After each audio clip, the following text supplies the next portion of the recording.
You've seen the uniform, you've heard the anthem, but behind every salute, every victory, and every flag raised, there's a story, one written in sacrifice, blood, and courage. This is the story of the United States Army, an institution that began with farmers and blacksmiths holding muskets and became one of the most powerful military forces in the world. But like every great power, its history is not without shadows, because the story of the Army is also a story of struggle, of dark moments, moral tests, and lessons learned the hard way.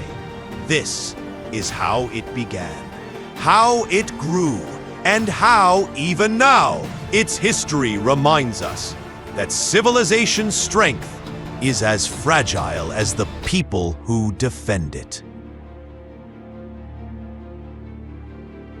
It's June 14th, 1775. Before the Declaration of Independence, before the Constitution, before there even was a United States. You're standing in a world divided, 13 colonies on the edge of rebellion. Ordinary men are rising up against the most powerful empire on earth, Great Britain. The Continental Congress gathers in Philadelphia and makes a decision that will change history. They form a Continental Army, an army without uniforms, without pay, without even a real government to command it, and at its head, George Washington. He wasn't just leading soldiers. He was leading an idea that ordinary people could stand together and fight for their own freedom. The odds, nearly impossible, but what began as a ragtag militia soon became a force to be reckoned with. Through hunger, defeat, and freezing winters at Valley Forge, they learned what true endurance meant. The birth of the U.S. Army wasn't glamorous. It was a desperate struggle, built on sacrifice, improvisation, and belief. That's where the foundation was laid. Not in power, but in purpose. After the Revolution, America gained its freedom, but it nearly lost its army. Many leaders feared a standing military. To them, a permanent army looked too much like tyranny, the very thing they had fought to escape. So for years, the United States relied on small forces and state militias. But peace didn't last long. Conflicts with native nations, unrest on the frontier, and rising tensions with foreign powers proved that America wasn't done fighting. By the early 1800s, the U.S. Army was called to defend the young nation once again in the War of 1812 against the British Empire. They were outnumbered, undersupplied, and undertrained, yet they held their ground. From the ashes of that war came a realization. If America wanted to survive, it needed a strong, permanent army. That was the beginning of a shift from a volunteer force to an institution. Then came the era of expansion, manifest destiny, the belief that the United States was destined to stretch from coast to coast. It was a time of growth, but also a time of tragedy. The U.S. Army was at the heart of it. They built forts, explored territories, and fought wars against Native American nations. But those wars weren't just battles. They were displacements, massacres, and betrayals. From the Trail of Tears to Wounded Knee, the Army played a central role in removing entire peoples from their homelands. It's one of the darkest chapters in American military history, a reminder that progress for some often came at the suffering of others. And yet, within those same ranks were soldiers, some who questioned, resisted, or tried to protect the innocent. The Army was growing, but so were its moral burdens. Then, the unthinkable. The Army split in two. When the Civil War began, American soldiers found themselves fighting each other. The Union Army versus the Confederate Army, Brothers, fathers, and sons divided by loyalty, race, and ideology. Over 600,000 soldiers died, more than in any war the U.S. has ever fought. The Union Army's victory ended slavery, but it came at an unimaginable cost. And even in victory, dark questions lingered. How do you rebuild a nation that's destroyed itself? How do you heal from fighting your own people? The Army emerged stronger, more organized, more centralized, but forever changed by what it had done. The Civil War was both the Army's greatest test and its greatest wound. After the Civil War, the U.S. Army became a tool for rebuilding, enforcing new laws, protecting freed slaves, and maintaining order in the chaotic South. But not everyone saw them as protectors.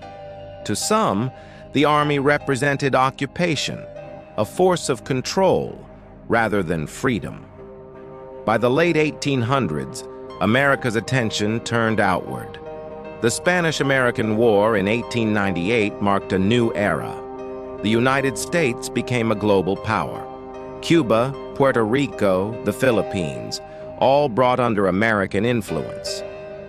The Army found itself not just defending, but expanding. And with expansion came moral questions once again. Could a nation built on liberty justify empire? The fragility of civilization was on full display because sometimes the line between protector and conqueror blurred.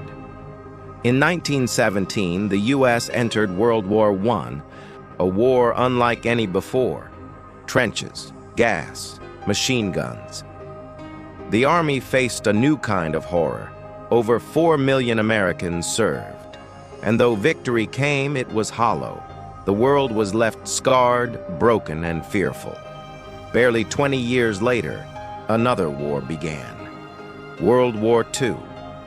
This time, the U.S. Army would become the backbone of the Allied forces. From Normandy to the Pacific, American soldiers fought not just for territory, but for the very idea of freedom itself. But the cost was unimaginable. Over 400,000 American lives and millions more across the world.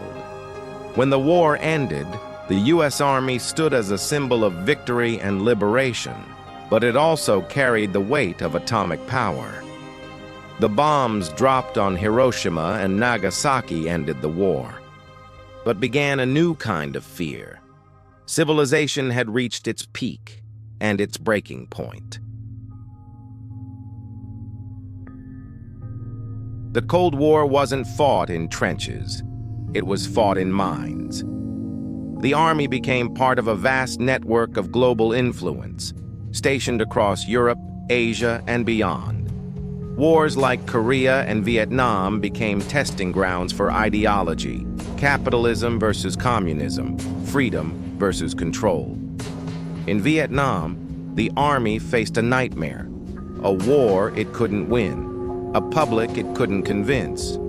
Over 58,000 Americans died. And when soldiers returned home, many weren't welcomed as heroes, but as symbols of a broken system.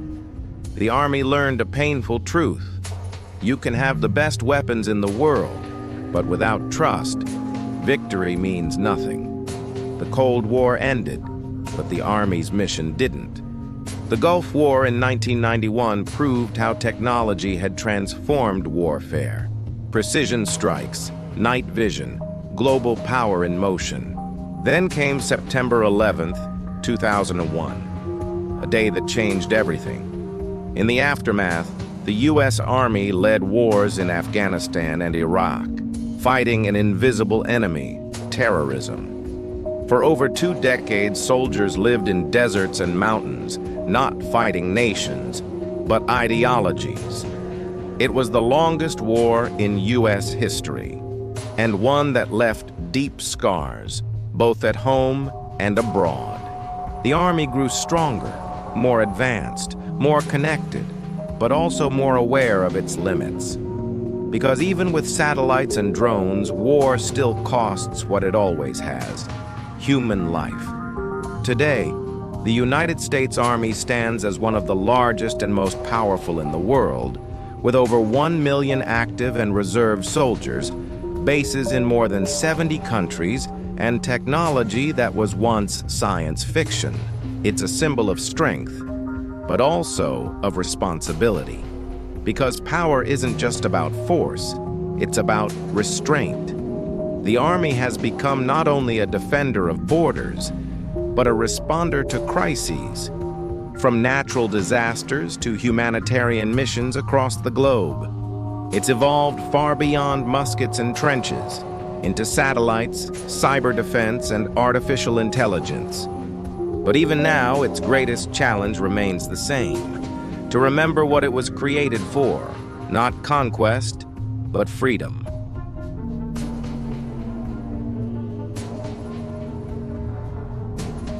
So what does 250 years of Army history really teach you? That power is fragile, that courage is complicated, and that civilization, no matter how advanced, is always one decision away from collapse. From Valley Forge to Baghdad, from the birth of a nation to the frontiers of cyberspace, the U.S. Army has carried both honor and the heavy weight of its mistakes.